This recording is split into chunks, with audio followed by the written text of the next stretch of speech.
What's up, y'all a little faith? Can you believe we are 20 episodes into searching for answers on the Fagnostic podcast? And I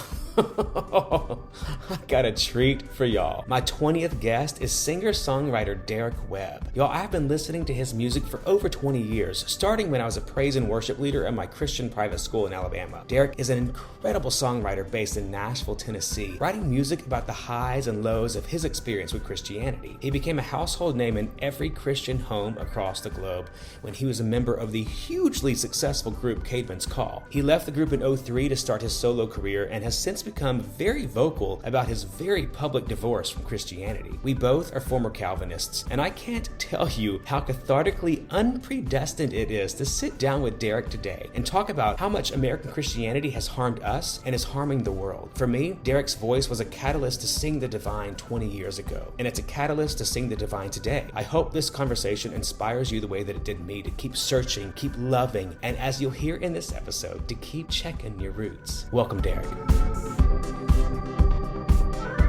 Derek Webb, thank you for being here. I am going to try not to fanboy my way through this interview because I feel like you have been a part of my journey unbeknownst to you. And I'm so thankful that you found it fitting to hang out with me for an hour and talk to my listeners. It's really, really important to me for people who have struggled with faith to be honest and vocal about it, no matter what side you end up on in the future. That allowance, that permission for struggle was so not taught or appreciated growing up in Christianity. And I feel like it's the most important aspect of Christianity.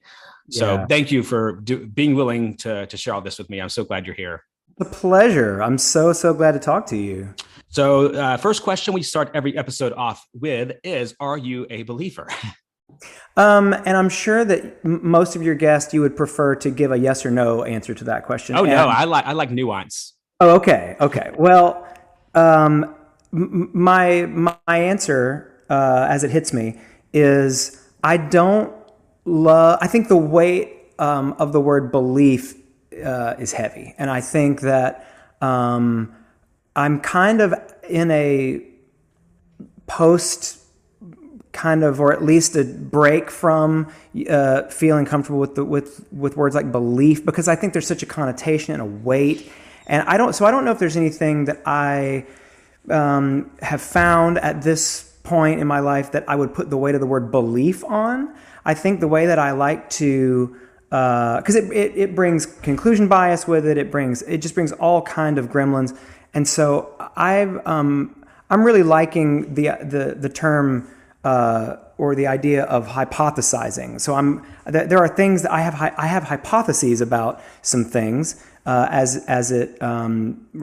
it's regarding the things that you can't know or see, like the future or God. When you're dealing with things that are invisible and unknowable, I think uncertainty is a pretty good way to go. So I hypothesize about things, but I don't know that I'm believing anything. I love that. And that speaks to a project that you are working on now too, the Jesus hypothesis, that we can touch on later as well. Yeah. So the second question we do every episode is just to identify your pronouns. Yes, he, him. Awesome. Thank you for doing that. I also identify as he, him. And I in asking my guests to give theirs, I've neglected to give my own, just in my own ignorant assumption that people know. And that's part of the problem is making sure that we create that welcome space for all to feel seen and appreciated. So love that. Absolutely. I think my first question, because you kind of were hitting on it with the idea of putting weight on the word belief and the connotations that come with that. And one of the things that kind of started like the Derek Webb scandal were some tweets that were sent out about the word yoke. And talking about the needless need for the yoking. And I'm getting all the words wrong, but I find it really, part of my own deconversion was when I started to see that there were other communities that the more I believed, the more it harmed them. And so it reminds me of like where we may take that the yoke becomes light. In our own yoke becoming light, it actually makes it heavier for others that don't find their divine path through that way. So I guess let's just start. Where did your deconversion start? Because like we saw it as it unraveled in social media and in the media, but it never starts there. It always starts I mean, whether it's in childhood, like where did it start for you? Where did you notice that first thread being pulled out? Yeah. Oh, it's a great question. I appreciate the way you framed it. So I'm wired to be contrary, and I have always been that way. I've since I was a kid, I've always gotten into trouble asking apparently questions that you're not supposed to be asking about certain. Like there would be a question about some Sunday school or something, and there would be a question about a particular what do you think about this and the way it says that and what does that mean? And I would always want to ask, like, can I deconstruct the question? I don't like the way the question's framed. It's not giving me enough space to I don't understand what we're like. You got to define all the words in that question before I have any idea how in the world I would answer it.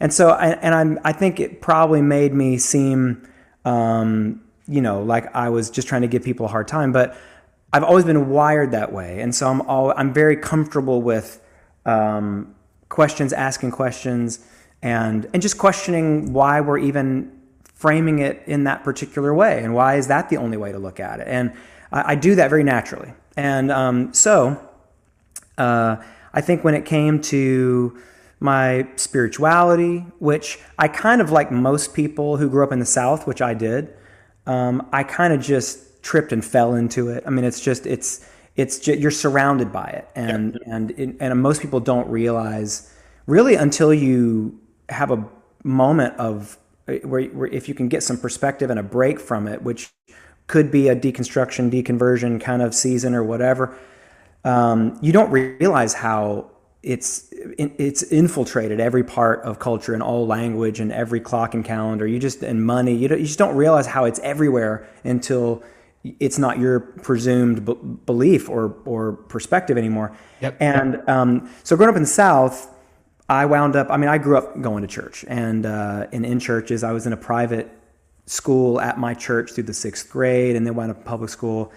And then my whole, I should say the end of my high school experience, I kind of went through a conversion experience when I was a summer between sophomore and junior year, I think, is that right? And then was just kind of, involved in some kind of, in high school it was Young Life and like a high school parachurch ministry, and then after, kind of quickly found my way. I've played music is the one consistent for me. So I've played music. I've been interested in and played music since I was single digits, since I was 6-7 years old. And so that's always been part of my life. It's always been a huge guiding light. And so musically, right out of high school, I played in bands my whole life, certainly all through junior high and high school. And right out of high school, also kind of backed and fell my way into a band, starting a band, which wound up being Caedmon's Call. And although we were all kind of individually, or a lot of us, there were like 6 of us in the band, we were all coming from very different places, but did have a certain spiritual curiosity in common, an evangelical spiritual curiosity in common. And we didn't really go to a lot of trouble to make that part of our branded identity for all the years that we were indie, and that was maybe 3 or 4 years. When we signed our first record deal with Warner Brothers, they intuited pretty quick that their job is to look at things and figure out how to sell them. And so I think they intuited about us that they ought to make us a Christian band. And so that's what happened. That's where we were marketed. And unfortunately, that worked. And so we got stuck right there. And then I've been kind of stuck there for a long time. But what's interesting about it is because I'm wired the way that I am to be contrary, and I'm again comfortable asking questions. Through all my songwriting and my years in Caedmon's, I wasn't necessarily asking a ton of questions, but I definitely was. You can go back and see my hardwiring in terms of the way I'm contrary. You can see that. But it definitely in my solo career, which I've been in for about 15 years. I was in Caedmon's for 10. I've played solo music for about 15. Have put a bunch of records out. And that has been the hallmark, I think, of my solo career. I kind of came out guns a-blazing asking questions and trying to upset conventions and looking for things that people seem to not want to or not be willing to talk about, especially as it pertained to my kind of spiritual journey along the way. And so there's a sense in which I've always been doing it. And then there's a sense in which it's like a thing you do slowly over time and you do quickly all at once. I did both because I've always kind of cocked my head and looked at the thing and just kind of didn't, wasn't always super comfortable with the how plainly the definitions seemed to be coming from people who I was asking my questions to. But because a thing like spirituality, especially a mystical first century, not really first century, but arguably it goes obviously a lot further back than that. But any kind of mystical Eastern type religion, it's not going to fit very comfortably. It's not right. If we reduce it down to where we can make a systematic theology out of it, or we can answer questions kind of quickly, or categorize it easily, we're not, whatever it is, we're not talking about it anymore when we talk about it that way, because it can't be talked about that way. It just can't be. And so, so I was always picking away at it. I was always gnawing on the hand that fed me all the way through my solo career. But then finally, maybe about 6 or 7 years ago, it was probably 2016-ish, 15, 16, is when it kind of happened all at once. And that was tied in large part to some major personal life changes I was going through. I went through a divorce. I was going through some professional kind of shifts of switching around, the label that I was working with and some other things. And it, for me, provided an opportunity to really pull the thing up, to examine the roots. It's kind of the risk you have to run is you have to pull a thing up to see, first of all, if there's any roots down there. Yeah. And if there aren't, you're like, well, I'm glad I found that out because I've made it to look beautiful above ground, but it turns out there was nothing really down there. I'd rather know that sooner than later, so I don't waste my whole life constructing a thing above ground that has no roots. Or like, oh, okay, well, there really is something to this. Let's put it back in the ground. Let's replant. Let's kind of take an audit of the whole thing and let's move forward.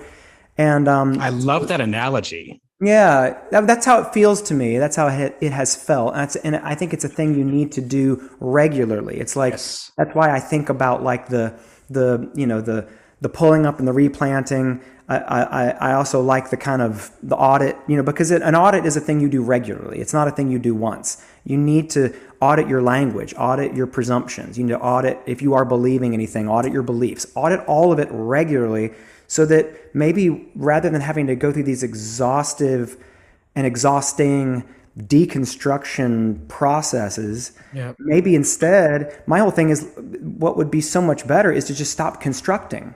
Why are we constructing just to deconstruct? That's how I found my way into kind of the hypotheses language, is because I would rather hypothesize in real time and then continue to move forward, holding whatever hypothesis makes the most sense, always letting it argue with my life experience and new information, and continue to move on hypothesizing rather than like believing a thing. Because when you believe, you put a flag down and then you move away from it and then you kind of refer back to it. But it's like you're not really bringing it with you. So anyways, like that's some of how I kind of got here, in terms of, I think I've always been doing it, and then I've done it a lot, and it was kind of a hockey stick, graph about in 2015, 2016. And now I feel like that's a permanent fixture, that I'm not really, as I said at the very top, I'm not really interested in believing stuff so much as I'm very interested in hypothesizing in real time about everything and trying to bring all my questions and doubts and curiosities with me in real time all the time going forward. Let that be the presumption of how we do it. Derek, you are such a fucking artist. To hear you talk about how you have, gone through these things, just to see the imagery in your head. And that's what, I was kind of laughing at myself I was driving back from Joshua Tree today and just listening to everything that I could in the car, from your early days with Cavens to your current days with your new albums and everything. And I was just like, Derek's a guy that you don't have to look online to learn about them. You just have to listen to their music. Because it was just like, I saw your struggle. I saw little Easter eggs back in the day of questioning. And then you see it like, I mean, in your current and within the past 5 years albums, like, I mean, I mean, you went from, basically saying that you can do nothing good without God to then saying like, I'm surrounded by people who are chasing empty mangers. And I was like, Yeah. what a journey, but it's so Hmm. important for you to be speaking out about it, because most people live with this dialogue in their head, but don't know how to articulate or form Yeah. it to Yeah. make sense to them. So they just put it away, put it under the rug, maybe bury it with more Jesus, more church, or Yeah. perhaps a vice that, would be looked at as sinful by the church. Right. And It's really true. yeah, but I'm so, so thankful that you're being open and honest about this. You've gotten a Oh, lot of criticism because and I think it's just, people who have such strong, how they view as strong faith, I think is actually pretty weak faith, because it's untested, it's untried right. by the fire. Yeah. But people have really accused you of like capitalizing or exploiting your Mm. trauma for gain. And I'm like, do y'all not know that nobody wants to go through spiritual trauma? It's one thing for another person to say you don't deserve God's love, but it's another thing to come from a belief system where you believe yourself that you're not worthy of God's love. Right. And why would you put yourself through that? It's just, Yeah. I get Yeah. so mad when I see those articles. Yeah. And it's just kind of it's, I mean, it's not my first rodeo. I mean, I've Of done this course. job for a very long time, for 20 years. And, I've been in this job, and I get it. When you emote and express yourself publicly, then you have to accept that there will be a public response that is going to have to just be part of it. And that's going to have to just be fair game.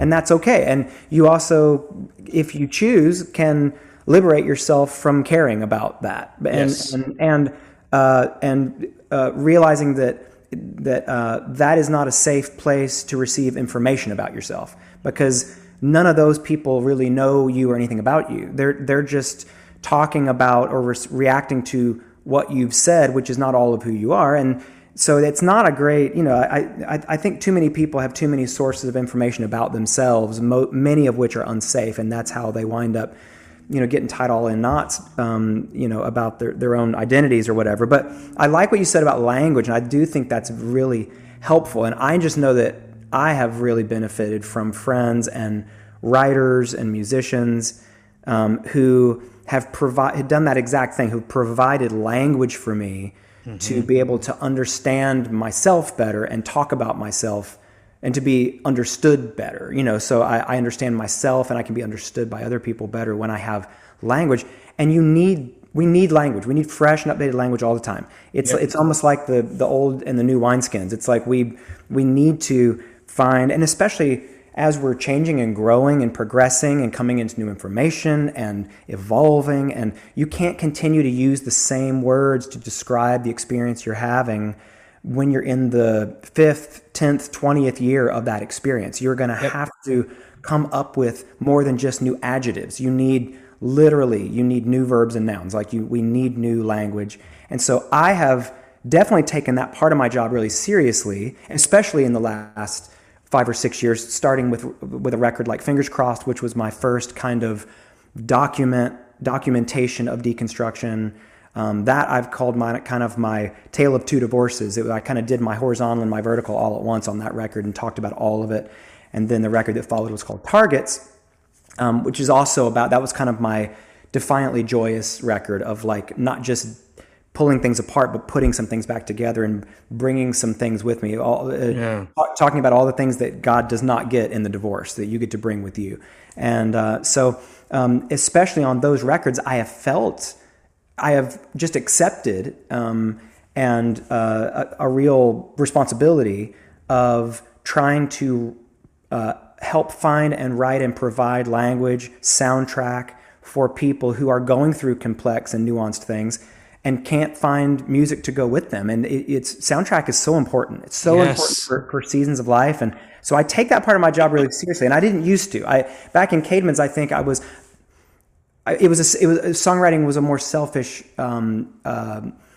endeavor for me back then, because I was just really only looking a few inches past my nose. But I've always seen my job, and if you're a creative type who might be listening, feel free to take this language and use it as well. But the way I've always liked to think about the job of the artist is to look at the world and describe it. Look at the world, tell us what you see, that's the job. Yep. And incumbent in that job description is that your perspective and the world that you're observing all will change over time, and it's therefore not only okay but expected that the way you describe the world and the world you're describing will change over time. Absolutely. And so if you're doing your job well and honestly and vulnerably, then over time there should be a 100% chance that you will wind up writing songs, making things, making art that you for sure disagree with. Yeah. Eventually. Yeah. Because nobody who can be trusted, who is healthy and coming into new information, still agrees with and believes 100% of what they did 5, 10, 20 years ago. And so, and it's a thing you have to be okay with as you move forward and not feel like, oh, I can only write something if I know I'm going to think this forever. Once you can get free of that preoccupation, you can start to be more immediately honest and vulnerable with where you are, what you're feeling, and just know that like, oh, I'm for sure going to not believe any of this or agree with any of this, probably sooner than I think. And rather than get paralyzed and stuck in my moment or write things that are in no way vulnerable or true about myself, because for the fear of that very disagreement with myself, instead, what you do is you just write more. You just write more all the time. And the only way to get a sense of who somebody is as an artist is to step back and squint your eyes at all of it. Yes. And like all of it's part of who I am, where I've come from, what I once believed, and where I've been, and every bit of that's part of what makes me me. So I don't resent any of it. I may feel like I'm covering another man's material to play my early songs because I'm not, in fact, the man who wrote those songs. But I trust him that when he looked at the world and described it for us, he did the best job that he could with the company he had. So I'll cover his material. But but that's always what you're doing, and that's what every artist is doing if they are in a discipline of art that has to execute the art in real time in front of people live the way that music does. And so once you can get kind of, and it just took me some years to find my way to some of these things. And once you do, it really does liberate you to say, you know what, I'm going to say exactly who and where I am right now. And then I'm going to do that again next year, and it'll be very different from this. And then people are just going to have to go with me. Yeah. If they want to, if they resonate with this, it's just going to have to be a thing they come with me on. And that freedom you describe is also part of what you talked about being what ultimately pulled you out of Christianity, is that you actually found greater freedom by leaving it. And that's one of the things I've had conversations with my parents about, is that, we used to, and that song, Thankful is case in point with this, but like we were taught that you can do no good without God. Yeah. And then the longer that I live in this world, and I live in a melting pot of everything in the middle of Hollywood, California. But I found the more I traveled, the more that I loved people that were not from my upbringing, the less chance they had to win by me sticking to this infallible truth, quote unquote, and that's where my strings started being pulled out. But how many people were you able to, because the Christian music industry is not at face value. It is so. I have been to Christian music sing-ins that turned into gay orgies. I have, been to Christian music concerts where I see people that I may have hooked up with, and you know what I mean? Like, absolutely, it is. So how many people, I guess, came to your defense versus how many people just shunned you for the sake of their own label needs and fan base? Sure. Well, who's to say? At the end of the day, it's like the folks who are gonna bristle and criticize, and mostly out of fear, their own probably personal fear about what they believe, and it's never surprising from most of the sources it comes from. It's usually not a huge shocker, and I think like with any creative type, or this is not even a problem for artists. This is a problem for everybody. That when you could have 98.5% of everybody say kind and encouraging things to you, and then you could have just like 1 or 2 people say the opposite, and you can't. It's so hard to not obsess on that tiny bit of negativity. But I think what I eventually learned was I just don't have the time or the bandwidth in my life for that type of negative energy. So it's not that I don't care. I do care. about folks and what they and their opinions. I mean, I don't. I will say that while I have other problems, the problem I don't have is people pleasing. I don't have that muscle that cares what people think. I really don't. And I try to use it as I try to use that power for good. I mean, I try to over the years. That's why I have kind of gone after some of the subject matter that I know will put me in the crosshairs, because I have artist friends who I think would do that if they could, but it would crush them to do it because they wouldn't be able to bear the criticism that they would receive from doing it. I don't. If anything, I'm fearful a lot of the time that I'm not really doing my job, and I can't really even enjoy it if I don't receive. It's like validation when I receive that kind of criticism, like, oh, I'm doing the right thing because this is what I'm here to do. Like, I'm here to shake this up, and so I look for it as confirmation that I have gone far enough. And if I make something that's universally loved and accepted, I'm like, man, shit. I think I watered it down. Like maybe I didn't go like where I should have gone. And so I try to focus, is the point, on the people, and even really the smaller group of people who seem to most deeply resonate with the things that the questions that I write, the questions that I ask, and the songs that I write. I try to focus my energy on those folks.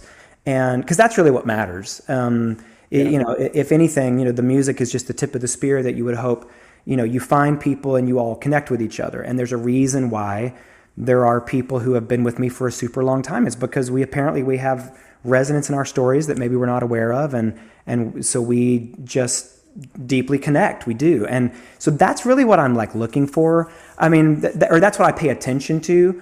I'm looking for the negativity because I want to make sure I've done my job to the extent that I need to be doing it. So if I don't, that's a red flag. If no one's complaining, if no one's mad at me, then maybe I need to go back and reassess. But yeah. So, and I always appreciate that. The hard part about the internet, and this isn't exactly the question you're asking, but is that I always so appreciate folks who are willing to who see other people just willingly misinterpreting or misunderstanding something that really is not that hard to understand. And just because they want to try to get your attention, or they want to try to, that's really mostly what it is. They want to get your attention. They want your attention. And they're starved apparently for attention. They want yours really bad. So they're going to say something that they think will spark a reaction out of you, that you will come and engage with them.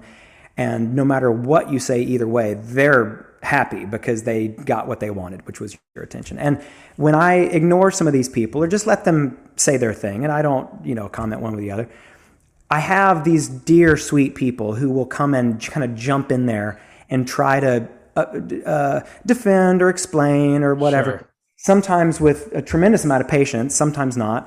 And I just kind of, for those folks, I will occasionally kind of directly message people and say, like, I saw what you said. I really deeply appreciated it, and just feel at liberty to just let it go, because what I don't want is for that to become a preoccupation for those people, maybe who, because it's a thing you learned. It's like your skin gets thick and you learn, what's important to focus on, what's important to let go, what's important to, and but for people who are dear, sweet friends who will jump on and just try, and I hate seeing it because I just think it's so, that kind of energy is so destructive. And I definitely believe deeply in the exchange of energy in general, call that karma, call it cause and effect, call it law of attraction, call it whatever you want. But I think that the energy that you dwell on and sow is going to be what comes back. And if you spend your time focused on the negativity and being consumed with it and radiating out that negativity, that negative energy, then don't expect that you're going to see a lot more than that, in terms of what comes back. And whereas I think if we can focus on resonance and kindness and finding people who we can find some reciprocal generosity with, and we can find, and you can radiate that type of energy, then that for sure is what you're going to see come back in the fruit from the ground of the way you're spending your time. And I take that sort of thing really seriously. And I really try to protect my own energy and like where I'm putting it and what am I Of dwelling course. on? Was I up for 2 hours looking at negative Facebook comments, or was I up, for 2 hours having some amazing deep conversation with my wife? Like, I mean, I'm looking to invest positive energy in the right places because I have seen and I know for a fact that cause and effect might be the one belief that I do have because I've observed it, and I think it's just that's part of how reality functions. So I definitely take that seriously, and it keeps me away from a lot of that negativity, I think. Yeah, absolutely. Yeah. I'm glad to hear you say that, because what I'm going to say next will be null and void on you.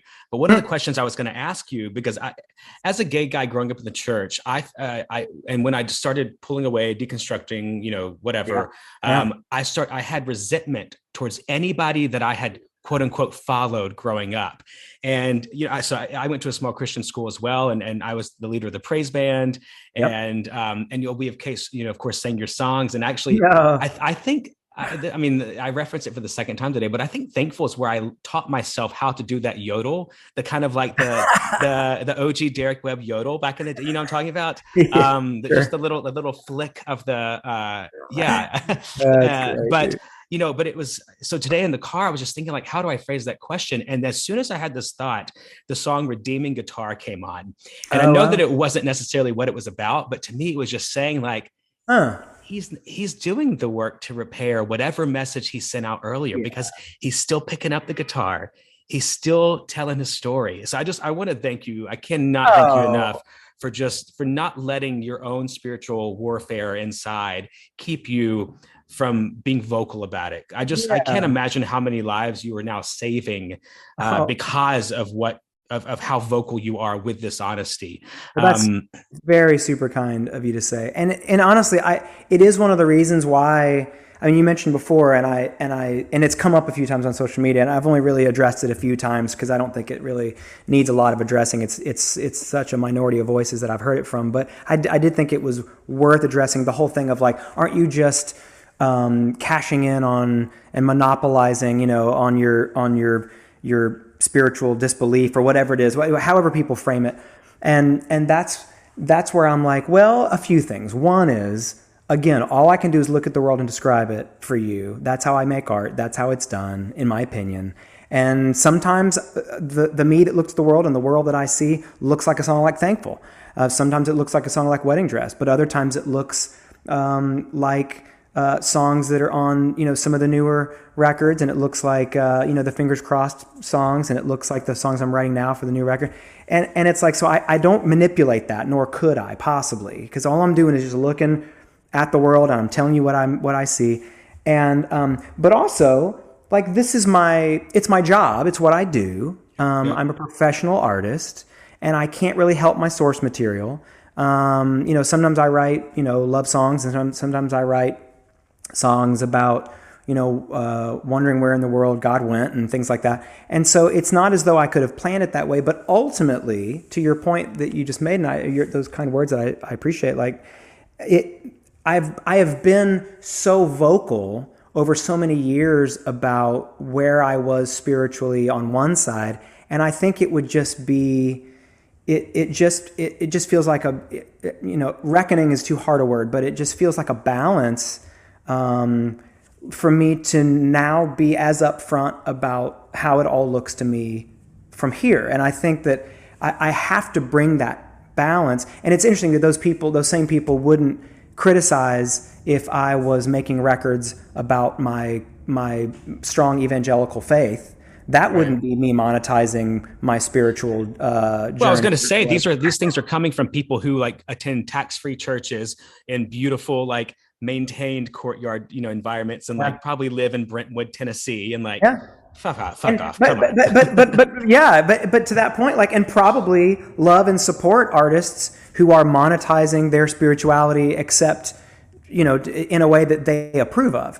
And so if I'm monetizing my spirituality, but it's disbelief and deconversion, then that's where they've got the issue. And the thing is, I'm not I'm monetize, like, it's just so interesting to me that it's like, well, but let's even what's your Bible say? Like, a worker's worth his wages, and this is what I do. It's how I support my family, and I ultimately am just not trying to be a professional anything other than a decent songwriter and performer.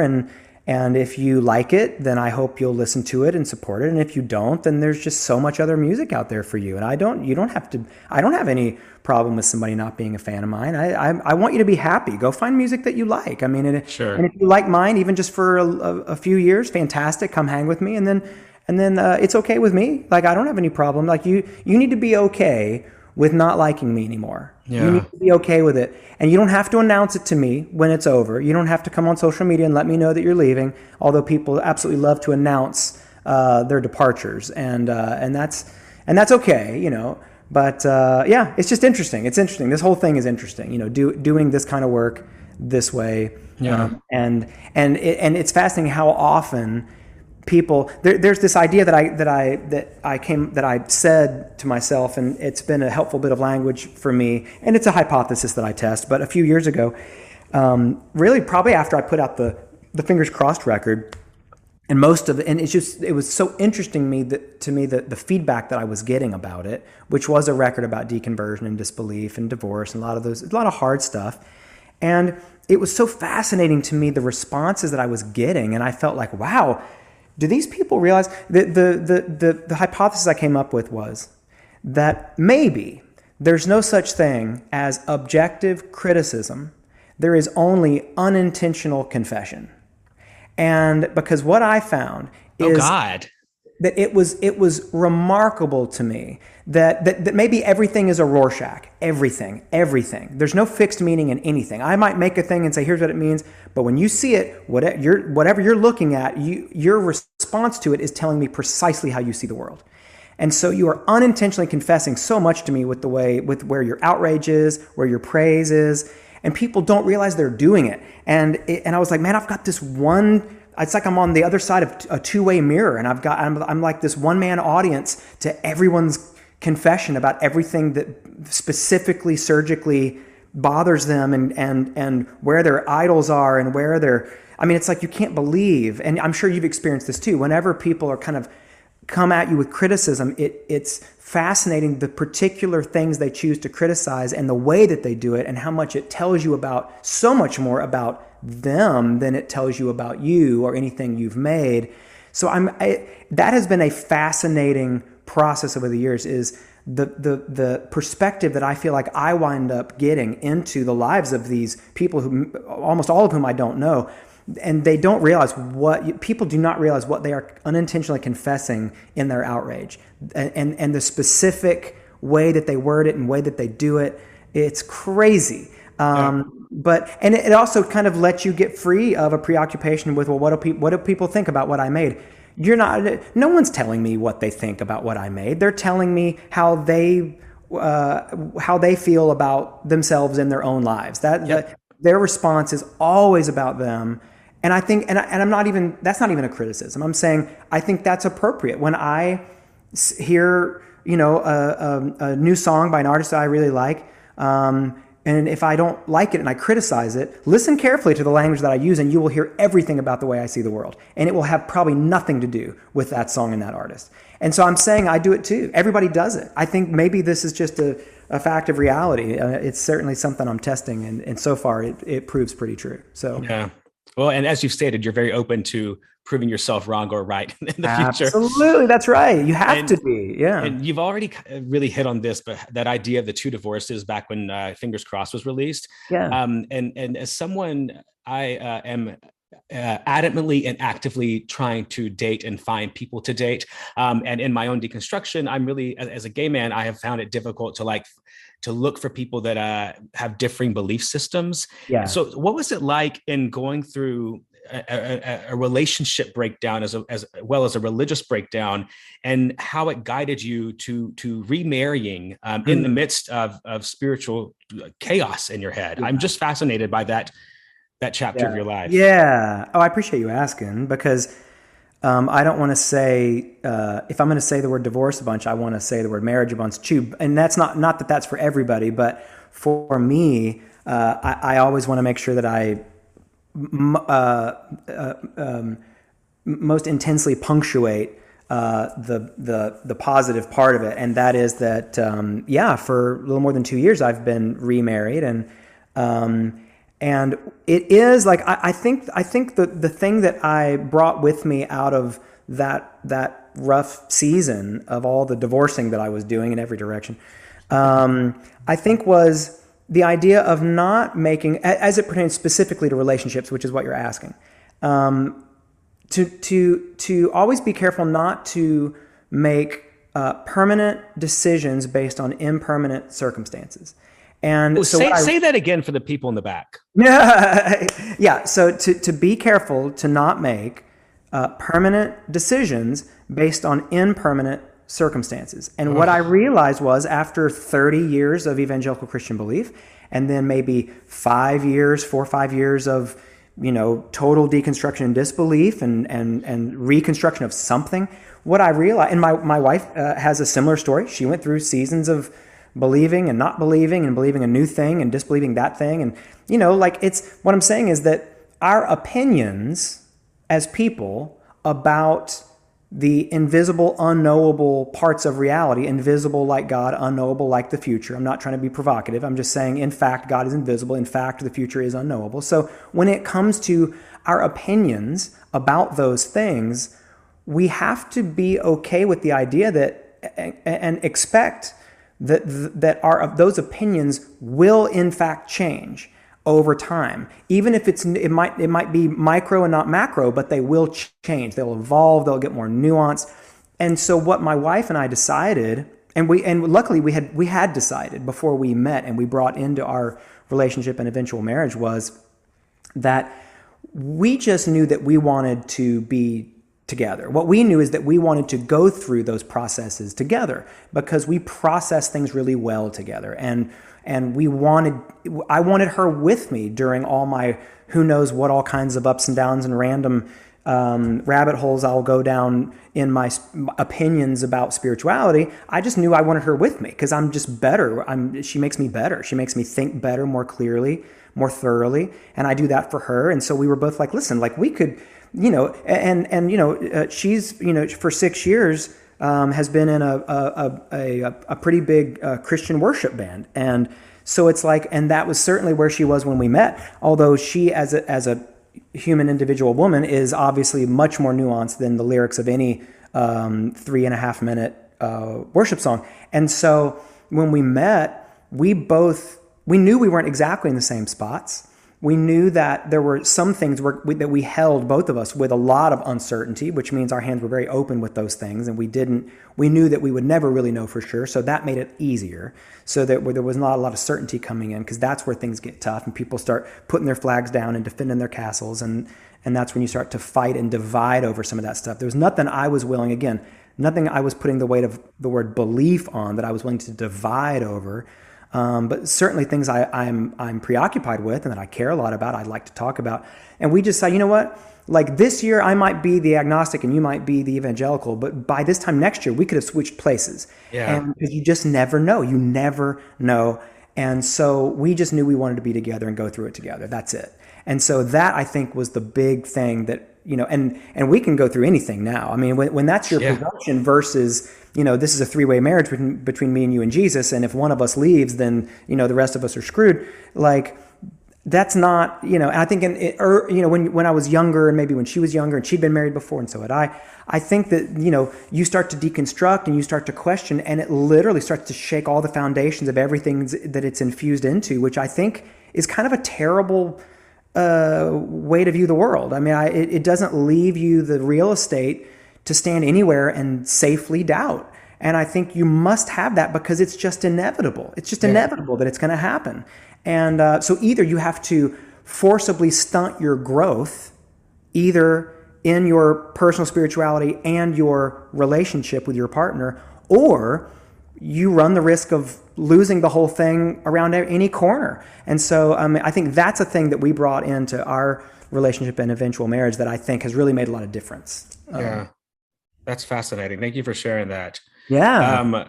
Wow. That gives me a lot of hope. Yeah, good. Growing up Southern Baptist and just being, primarily listening to only Christian Yep. music, whether hymns or Christian pop and all that stuff. Yeah. I've followed over the years, anytime a Christian musician who I have admired or, previously been a fan of has been shunned by their community, you being one of those.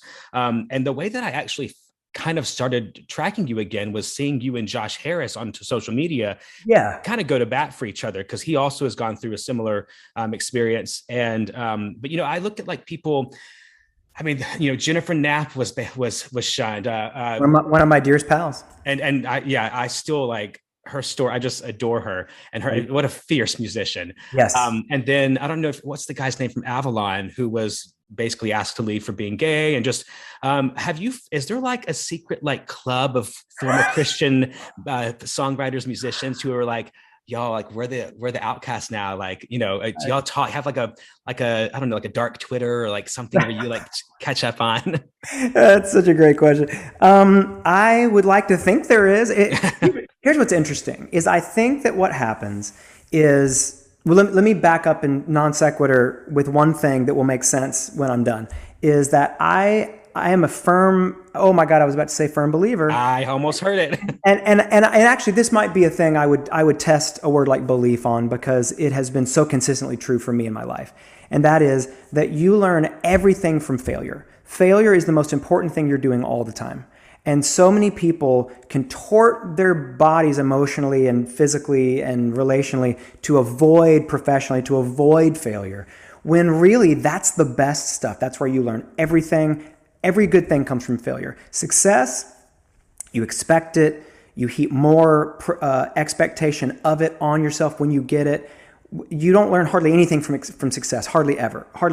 And if you do learn things, they're usually bad things. They're things that it's bad self-identity and bad either that you're better than you really are or that you're worse than you really are. But either way, success is problematic. Failure, you have the opportunity to learn so much.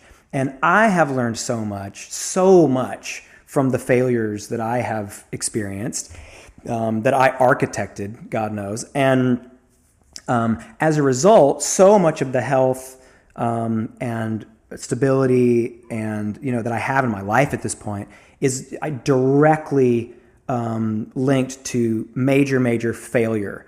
And I think for that reason, one of the things that can happen if you have a healthy response to your failure, if you welcome it, you learn from it, you iterate and you try again, and you fail and you iterate and you try again, and you fail and you iterate and you find and you learn something. I think that process, when it's done, if it's healthy, people can get bitter and they can get closed down and they can detach, and I think that can be one thing that can happen. But the beautiful alternative thing that can happen is you can get deeply grateful. You can learn a whole new language of gratefulness, which I absolutely have. I could not be more intensely grateful for the things that I have in my life. I could not be. And I think about it every minute of every day. I tell my wife, I tell my fans, my patrons, the people who resonate with and come with me on my professional thing that I'm doing, my kids, my friends. I mean, I am a loudmouth about gratitude, and it's a thing I learned from failure. And I think, and the reason I'm saying all this is because I think what happens is whenever people go through stuff publicly, and so that's kind of tied to jobs that are kind of more public. So I have a kind of a public job, and my wife does. And you mentioned Josh Harris, who's been a pal of mine for a bunch of years. He has a public job. Jen Knapp, another great pal of mine, she has a very public job. So when people go through things publicly, and initially maybe the first thing that happens is the failure. Maybe that's what you see first. You're like, oh man, you hear that thing or you see that thing or whatever it is, and it's just there's just ripples that go out, and there's just this blast radius around a thing that happens. And then maybe you start to see some gratitude and some things that some people are learning, and you're starting to kind of see that coming out. And I think what happens is, I know that what happened with me was I was reached out to by some people, some of whom I knew, some of whom I actually didn't, when I was going through some of my big seasons of failure. Some people reached out Mostly what happens is everybody scatters, and everybody scatters. And especially when when it and you are, it's all a public thing, then people absolutely scatter. And but a few of the people who had been there previously lean in closer, come and really show up. That's special. That's the minority of people. And then some people you've never met before reach out. And I was reached out to by a handful of people. It meant so much to me at the time. Many of those people are my dear friends now. And the reason that they reached out is because they had gone through similar things and they knew what that felt like, and they wanted to come and provide some comfort, some encouragement, some soft landing place somewhere, someone who could understand it, and offer themselves as a resource, as a soundboard, as a confessional, as anything. And it meant so much to me at the time, and especially when you're starved for it, because no one's giving it to you. No one wants to be a safe place for you because everyone wants to see you punished, and so for your failure. And so I think that's probably how everyone learns it. And I think if there is an assembly of the type of people you're talking about, and there kind of is, I think it's a result of this kind of reciprocal, forward-paying, kind of like, I know that when, Josh, and I think Josh handled his thing so well. I think he did such a good job of, kind of navigating really hard things in public. But, he and I hadn't talked in a minute at that time, and I immediately reached out to him. I immediately sent him a direct message or something on Instagram, and then we reconnected, and we started. And then he was through Nashville, and he came over, and he hung out with my wife and I over here for many, many hours, and we talked. That must have been so cathartic for the three of you to just. It was. Shoot the Christian shit. Yeah, that's right. And Jen Knapp and I have been through this. I mean, and I could tell you stories and stories, but a lot of friends, and so sometimes, so nowadays, for me, and I know for a lot of these people as well, when you see something happen, you see someone, and you're like, oh man, I know exactly what they are feeling right now. I know exactly what that kind of loneliness feels like, and that kind of total shunning. And oh man, like I know it. And you want to help. You want to be part of the machinery that helps to play some small part in helping people choose health and gratefulness and not bitterness and detachment. And so I have, and I do very regularly when I see that sort of thing, reach out to total strangers who I will see going through hard things online, especially, and say, hey, whether you know me or not. Whether it's been a long time since we've talked or not, I want you to know that I absolutely understand and I know what you're feeling, what the world looks like right now for you. And I know you probably feel like every good thing that you're ever going to do is behind you right now. And there are no good surprises left in your future. And I am here to tell you that whether you respond to this or not, that is absolutely not true, because I felt that exact thing. I felt that's what I deserved. That has not been what I've gotten. And it's been the result of learning from my failures and leading with my gratitude. And I am the happiest I've ever been. And the best things that have ever happened to me my whole life are happening to me on this side of such great failure. And if that's true for me, it can and will be true for you. If you need a shoulder to cry on, a guy to drink with, I mean, anything, just offering myself and doing that in a private way. And I do it a lot whenever I see it. And it was done for me. And I know a lot of these other people we're talking about do the same thing. And what happens is over time, you do wind up with this ragtag kind of motley crew of people who are complicated. And there's my favorite kind of people who are complicated, because complicated people know stuff. They know things. It makes you wonder if that was what the 12 disciples was all about, is that ragtag group of people. I mean, and that's what sucks about, you talk about God doesn't get everything in the divorce. And there's things about my upbringing that I miss, I love, and I still find comfort in. And yet I associate them only with these bigots, with these homophobes, with these racists, with these, yes. And now like the politics and religion is so intertwined anyway, but yes. I'm so thankful you speak to that, because there are things that we can take that can still fuel us and provide those I don't know, those spiritual butterflies, I guess, that you're talking about. And you can bring those things with you, and you can repurpose them. And that's so much of like, That's the great season that comes after, the long dark night, is like you get to decide what's yours and what makes you you. And I remember like thinking, like weirdly, I still have a weird compulsion to love people who hate me. That whole love of enemy thing is that's such a feature of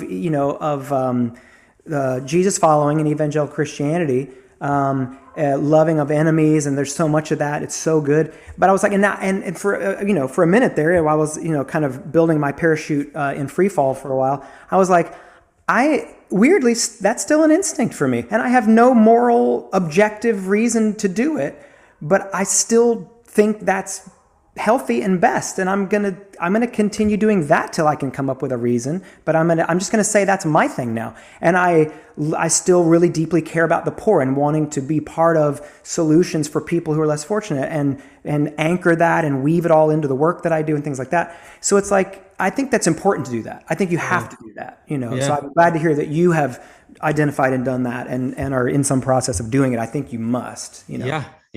And just to kind of wrap things up here, I want to know, usually I ask if the divine were standing before you, what would you say to them? But with you, I want to ask, who is Jesus to you now? Because to me, Jesus has become a stumbling block I view people who are Christ followers as those who deny climate change, those who deny the COVID vaccination, those who support Trump, those who think that I can't get married as a gay man. Like, who has Jesus become to you in your deconstructing the building the parachute mid-fall and then reconstruction? No, it's a great question. I appreciate it. And actually, I'm not afraid to answer both. I mean, if whatever the divine, and if there's like a moment beyond this life, and I'd be okay if there's not. If when the lights go out, the lights are out. I won't know about it. So what difference does it make? Because if the lights are out, then I'm done, and it'll just be quiet and peaceful and fantastic, and I'll have enjoyed every bit of this. But if there is, it would be pure gratitude. I mean, I can definitely say that. I mean, it's not that I wouldn't have questions, but that's my whole energy now, man. It would just be pure gratitude. But so the Jesus thing, it is complicated, and I think I realized at some point. So when I went through my initial stage, let's say, of deconstruction, I'm using my air quotes, because I've learned that when you use a word that 10 different people would give 10 totally different definitions to, you should stop using that word because it doesn't mean anything. Right. And so the word deconstruction, it tends to be tricky. So I try to find other ways to talk about or think about that audit of all the presumptions that you have about spirituality, and that's more kind of the way maybe it feels. But the point is, what I determined was initially, and I think this is true for probably everybody, initially it was really a pretty broadsword, like a hatchet, that I was doing my deconstructing with. I was just chopping shit off, just really going at it. And I think what I realized was, and I'm glad it's coming back around, just so I have mentioned it for anybody who's interested. The thing that I'm doing now in this new record that I'm working on, which is called the Jesus Hypothesis. The thing that I'm doing is I'm not. The problem isn't that I deconstructed, it's that I didn't deconstruct enough, far enough, deeply or specifically enough. And so where I once had a hatchet, I'm now going in with a scalpel, because what I've realized is that when I would talk about, and in this question it's coming up, when people would ask about, or I would think about, or inevitably you wind up in conversations with friends about spirituality, specifically Jesus or Christianity, what I realized is that when I would talk about it, I would, even though weirdly I was, generally I hate categories. Because what most categories like atheist and agnostic and even Christian and everything, they are mostly an effort to give a short answer to a question that has no short answer. And so I hate it. And it presumes way too much. It's over reduction. It's a reduction of the truth. So I don't like it. But in a season where I would have probably resonated mostly with kind of agnosticism, just like I'm not sure I can even know. Maybe out there, maybe, but I'm not sure I can know. When conversations about Christianity or Jesus would come up, fascinatingly, when I would shift back into that Christian mode or whatever, I would talk about Jesus and the whole thing exactly the way I had when I last thought about it. Like I had not progressed an inch from there. So it was exactly all the baggage and all the definitions and it's like I hadn't thought a second about it since then. And my friends, so I went through, I'm not telling tales out of school to say that I went through, especially during my Caedmon's years, I went through a very heavy season of studying what some people think of as Reformed theology. It's a kind of Calvinistic Reformed. Oh, you're talking to a former Calvinist. Yeah, I used to love yeah, feeling predestined. Yeah, exactly. So the Presbyterian kind of Reformed thing, that was my thing. That's what I studied. That was my understanding of it. That was the grid through which I looked at it that made it make the most sense to me. And I'm not even saying it's not the most logical version. I'm just saying that maybe the most logical version isn't the right version, because what would be logical about a mystical first century Middle Eastern religion? But either way, there's a lot of categories, and even in that phrase that I hate, but I'm going to move on. That when I would go back, so my friends would make fun of me, and they would say, "Dude, it's so funny because I know you say you don't have a dog in the fight anymore, but you are the most reformed agnostic we've ever met in our lives, because every time you talk about Christianity, it's like you just shift right back there, and it's like airtight for you." And I was like, well, that feels like something I need to address at some point, because I don't want to just lean back on my previous understanding of a thing like that. It's too important. The stakes are too high. Sure. So I thought, I need to rethink it. I deconstructed the whole big idea. Now it's time for me to deconstruct the particular way that I saw it and the default that I go back to when I think about it and talk about it. That's what I'm up to on the Jesus hypothesis. And I'm gonna make a recommendation, and then I'm gonna answer your question. I swear to God, I'm getting there. There is a book called Jesus for the Non-Religious. It's by a guy named John Shelby Spong, S-P-O-N-G. He just died just a few weeks ago. Oh God. In his 90s, and I believe he was an Episcopal bishop. And yet since the 70s, has been fighting for LGBTQ, not only affirmation, but ordination. Mm-hmm. He's been fighting for women's voices, minority voices, marginalized voices. He has been in this fight for longer than a lot of people have been alive, and he is an incredible thinker and theologian. And when I read the book Jesus for the Non-Religious, it was recommended to me by a great pastor friend, Josh Scott, who's the pastor of Grace Point Church, where strangely and ironically I work part-time. I have a gig at a church now as a mostly non-believing person. That should tell you a lot about Grace Point. But Josh Scott, who's the pastor, who's a great pal of mine, gave it to me. He's a big fan of Spong's. He gave me this book. And at the end of it, I thought, oh my God, if everything that he's saying here, if John Shelby Spong can own and call himself a Christian, maybe I can. Because he's giving me a whole new way to look at and consider the whole tradition and Jesus himself. And thanks to him, the way I will answer your question is, the way I see Jesus now is he's obviously, I think he's arguably a man of history. I don't think it's hard to debate that. Right. I would never say that I don't think he was a person who existed in the first century in the Middle East. He absolutely was. There are a lot of things surrounding what I see as a Messiah narrative that has been impressed on him by people decades and hundreds of years after his life. But I see him as deeply disruptive to culture in all the ways that are the most important ways to disrupt conventions that are expired and need to be changed and disrupted, and progress needs to come forward. I see Jesus, the first century human man, as somebody who was like tapped in to something transcendent through whom you can experience God, in the same way that I think there are just a tiny group of folks that we would put in such a category, folks like Mother Teresa and Gandhi and Martin Luther King. There are a handful of folks who, and great prophets of other religions, of course, who you could put and you could say, man, they were tapped. It's like they had some intuition. They knew something. They were tapped into something, and they had a prophetic perspective that spoke truth to power, that crumbled conventions that oppressed people and institutions and that oppressed people, to liberate those people, to liberate them unto their full identities and lives. And that is how I see Jesus now. That is the Jesus that I'm now learning about, and feel like I'm getting to know as if for the first time, thanks to people like Josh Scott and John Sheldon Long. And so that's the guy I'm hypothesizing about, let's say now on my new record, and trying to figure out if I could possibly go at him and the way of life that he demonstrated. That's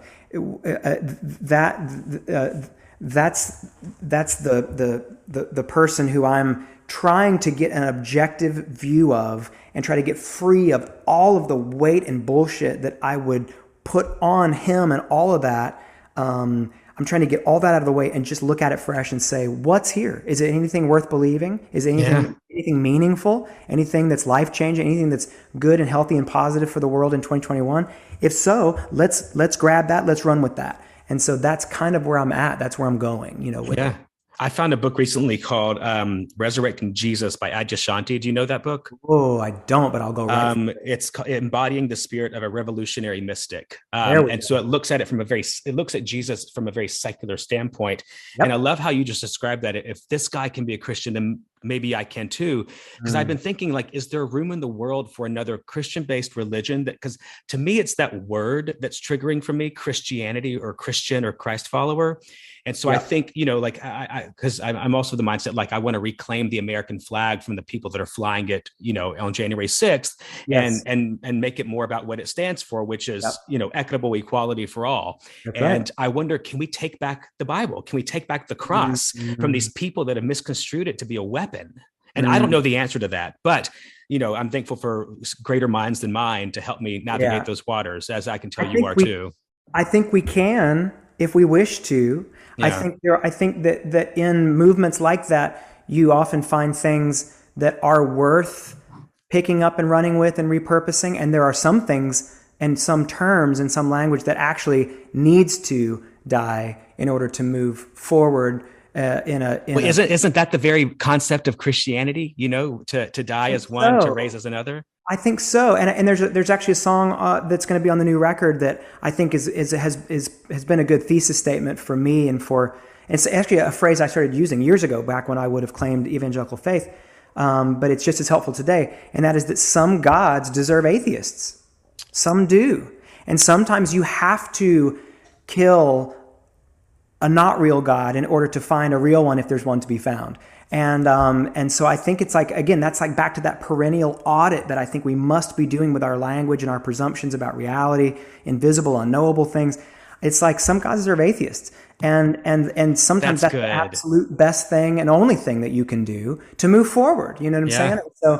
So that's kind of, so that's where I'm at. And I think that sometimes we have to kill a thing to find a thing or to make space for a thing.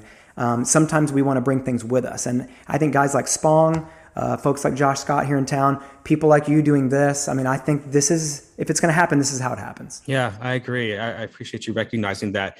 You keep talking about this audit, and I think that's the takeaway for me with you is always check the roots. And so if you put that on a t-shirt and put it in your merch shop, I'll be the first to buy it. Okay. Every color.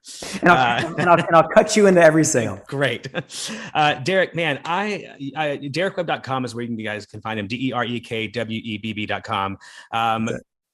Derek, you are, and I'm just going to toot your horn for a second because I know you're not going to do it. You are one of these sickest songwriters writing about one of the most complex of scenarios in life. And that is the relationship between the physical and the non-physical. The way, and it's not just lyrically, but even musically. I mean, you jump to chords out of nowhere to represent an emotion or a painful thought that makes, and nothing's indulgent. It's all, and nothing's in vain. And to go, today was so weird to go back to the beginning of your career and just like power through to the present.